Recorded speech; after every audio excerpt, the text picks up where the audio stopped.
Salam alaikum, professeur à la faculté polydisciplinaire Al-Rachidiyya. Dans ce TP, nous allons nous intéresser au protocole DTP, Dynamic Trunking Protocol. Je vous rappelle un petit peu ce que nous avons fait la dernière fois, sur le dernier TP. Nous avons configuré à la main le port de switch en mode trunk pour que notre lien ici pourra transiter plusieurs vélins en même temps. Donc, dans le monde réel, dans le monde de l'entreprise, on n'a pas uniquement de switch ou 3, mais il y a énormément de switch. Donc, faire cette tâche à la main devient un travail pénible. C'est la raison pour laquelle Cisco a développé son propre protocole. C'est le protocole DTP. C'est un protocole qui est en fait configuré par défaut sur les switches Cisco. Si je fais ici un show DTP, vous allez voir que c'est qu'il est par défaut activé. Et ici, sending DTP packets every 30 secondes. Donc il envoie des paquets DTP chaque 30 secondes. Il a deux interfaces qui utilisent pour le moment ce protocole DTP.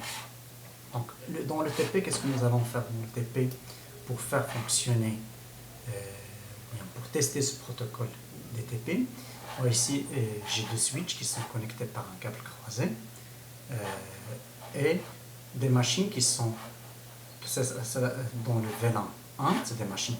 Ici, si je fais le ping, vous allez voir que, puisque c'est le VLAN 1, donc ici les machines peuvent communiquer sans problème.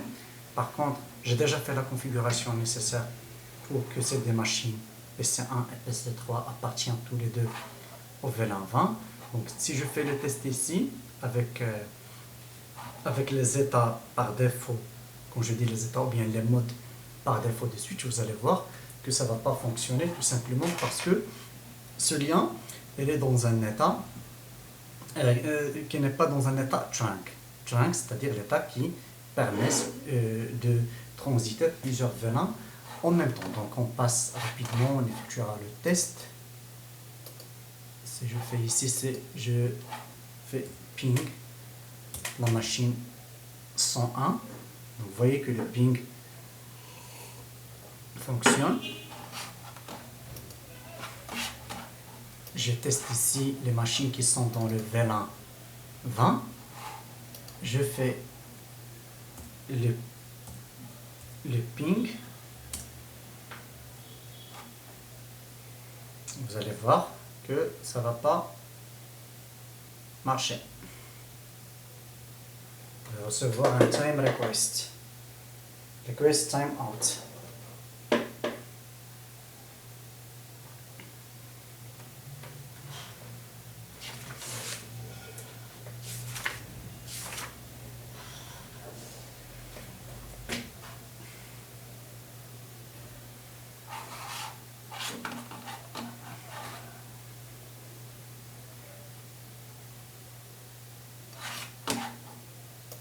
Donc,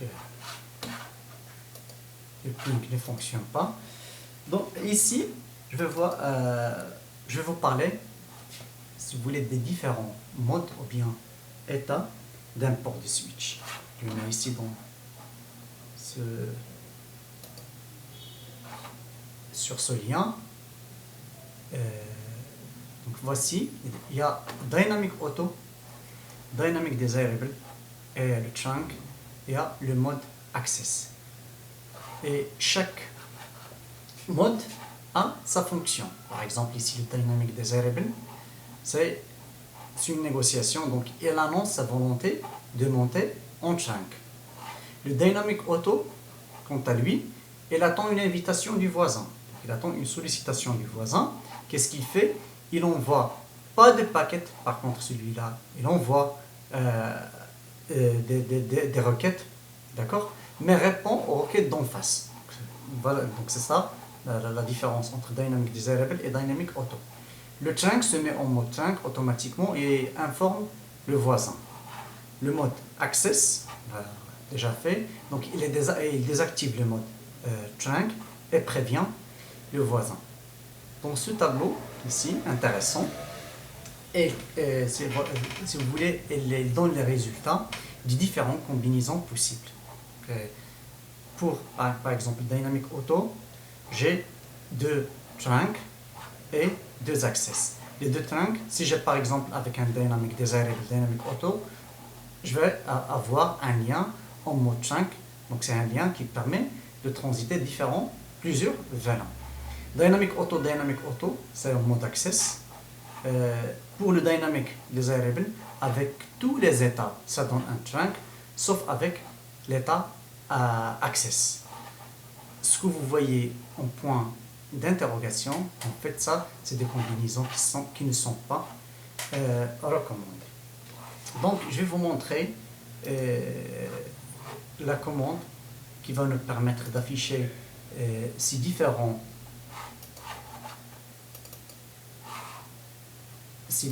états. Donc, si je fais ici, par exemple,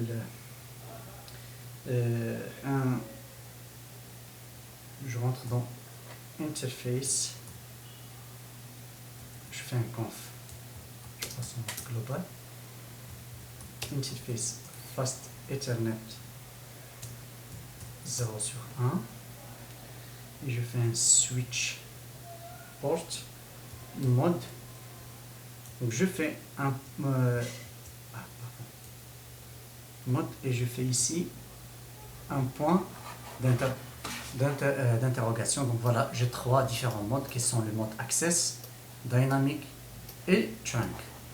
Donc si je choisis le mode Dynamic et je fais point d'interrogation, voici le mode Auto avec le mode Desirable.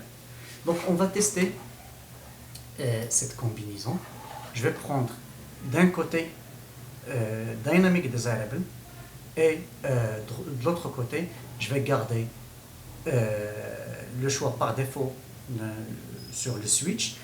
C'est pas forcément, donc on verra la commande qui va nous permettre d'afficher, si vous voyez, l'état par défaut. Donc on va choisir Dynamic Auto et on verra que le lien trunk, le mode trunk va monter systématiquement, et ceci en utilisant le protocole DTP.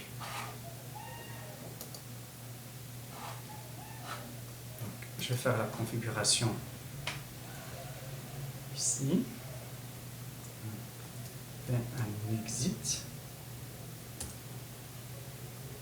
Je choisis Interface Fast Ethernet, j'ai le lien sur Fast Ethernet 0 sur 1, switch port, le mode, et je choisis Dynamic Desirable dans ce côté.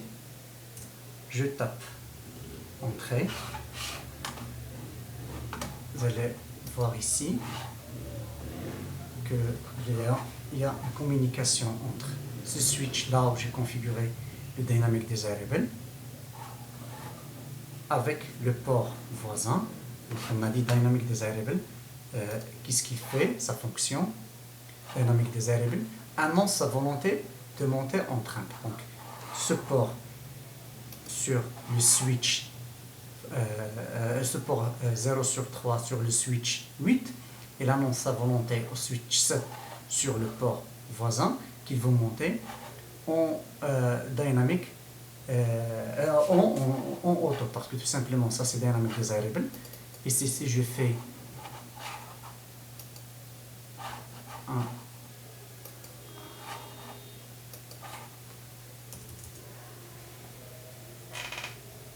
si je fais un show,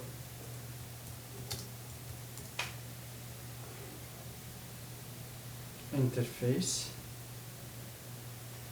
une communication. Donc, après je vais vous montrer.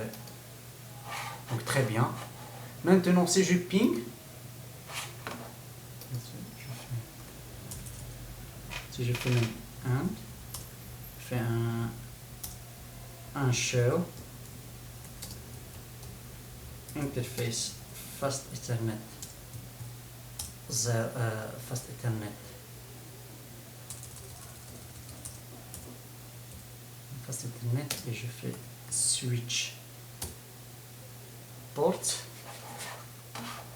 Vous allez voir ici que ici j'ai le mode Dynamic Desirable, mode Trunk. Donc on passe au test.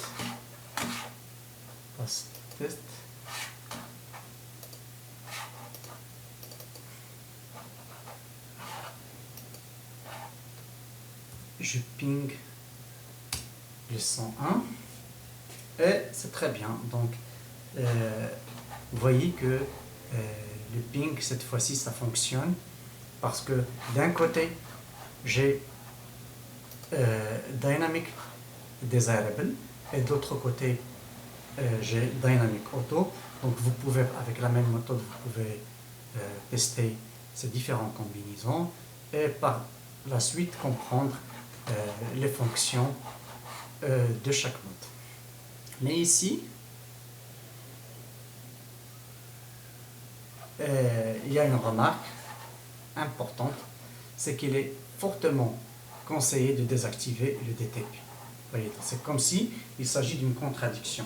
Nous avons commencé ce TP par vous dire, voilà, dans le monde de l'entreprise, on ne peut pas faire ce travail manuellement, c'est un travail pénible et tout. Donc Cisco a développé son propre protocole. Et vers la fin, on vous dit, il est fortement conseillé de désactiver le DTP et de faire un mode trunk à la main et de faire ce no negotiation, c'est-à-dire pas de négociation, c'est ça son rôle. Donc, c'est-à-dire désactiver l'envoi d'invitation aux voisins, ça no negotiate. Et si vous voulez, comme justif de ce que je viens de dire, c'est que ce protocole il est relativement ancien, mais quand même c'est intéressant pour les gens qui pensent au certificat et c'est bien de comprendre les différents états d'import de switch.